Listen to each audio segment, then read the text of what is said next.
sacred spaces to match the 6 defilements, a demonstration that the gods of Nita take pleasure in salvation.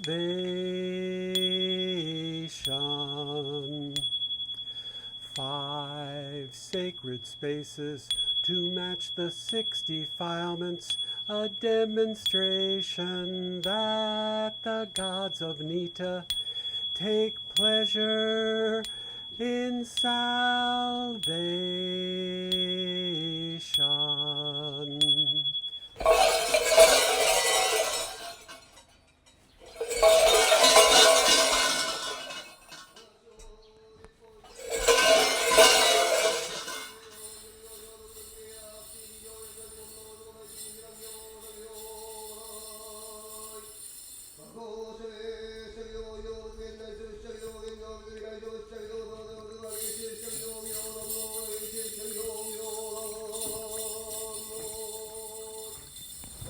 I've got notes for a whole bunch of stories related to the history and folklore of Temple 37, Iwamotoji, and the area around here. Enko is a local word for the creature known as kappa of Japanese legend, the frog-like, turtle-like water goblin.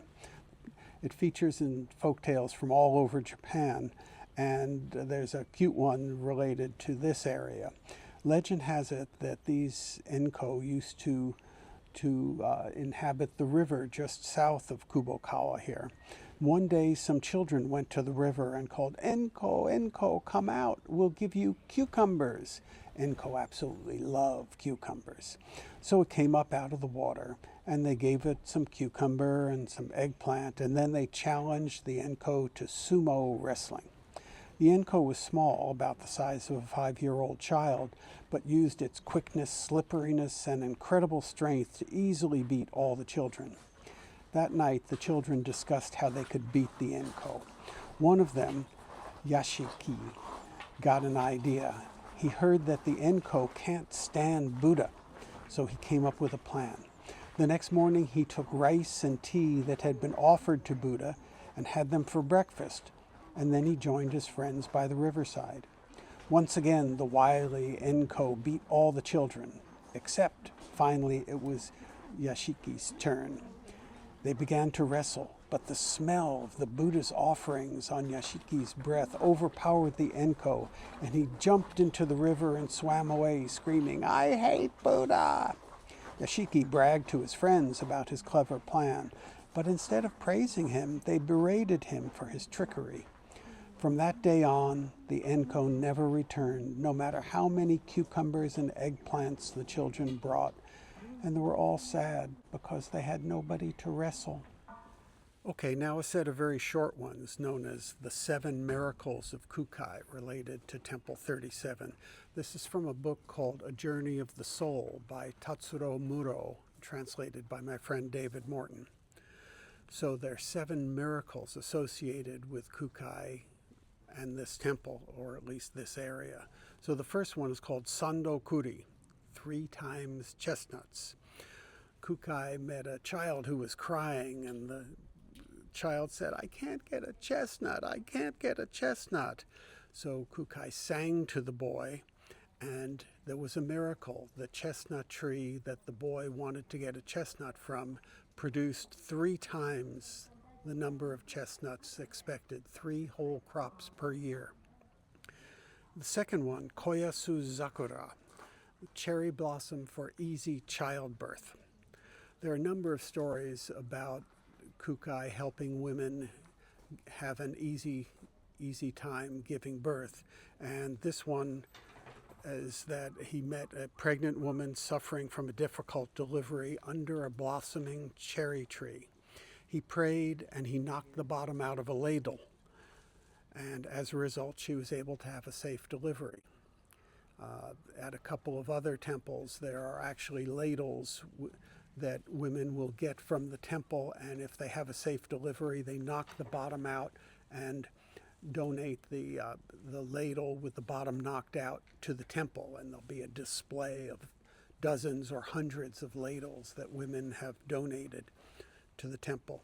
Kuchi Hiru, the mouthless leech. Kukai prayed to prevent leeches from attacking pilgrims who were walking past this area. And so now the leeches can't suck blood from pilgrims. Sakura Gai, cherry blossom shell. Sakura is cherry blossom and Gai or Kai is shell.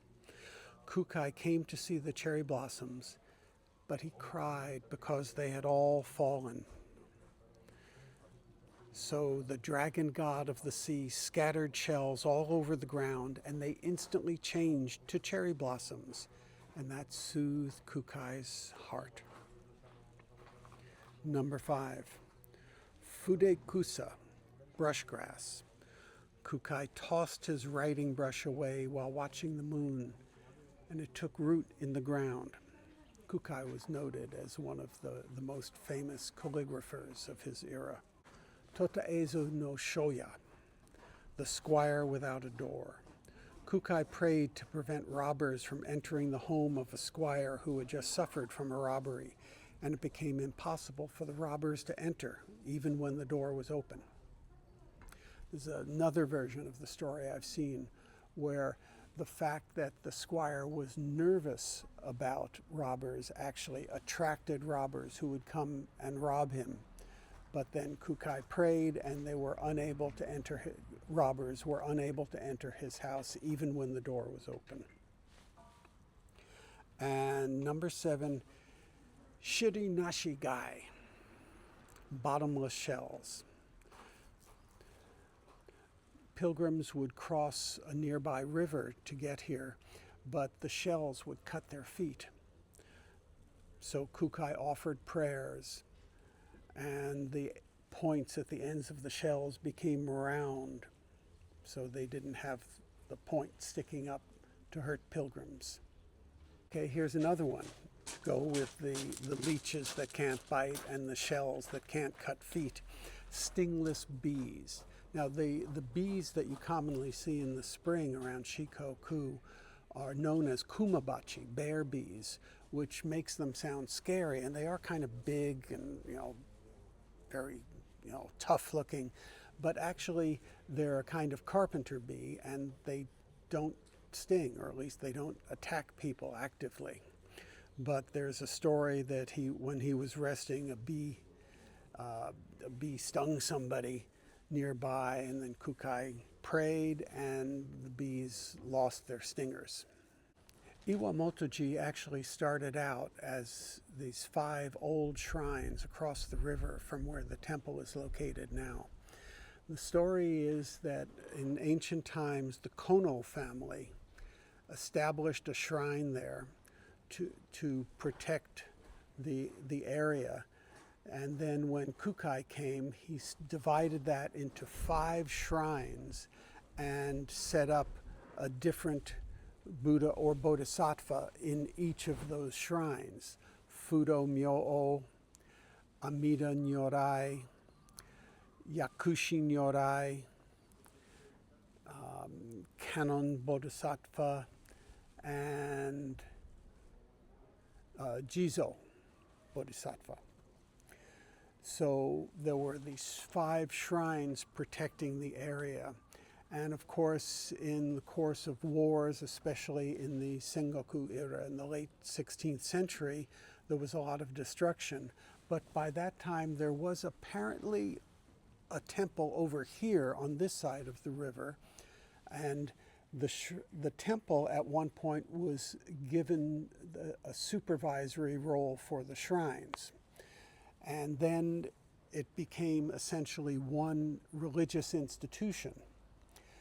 But in 1868, when the government separated Shinto and Buddhism, the temple was restricted to this area on the southwest part of this little valley, and the shrines were in their same little area on the other side of the Shimanto River. And the shrines are still there to this day. They are, I guess, among the oldest shrines, at least in this part of Japan. The temple is, in a sense, fairly new. The Daishido over here is apparently the oldest building here. It's about 200 years old.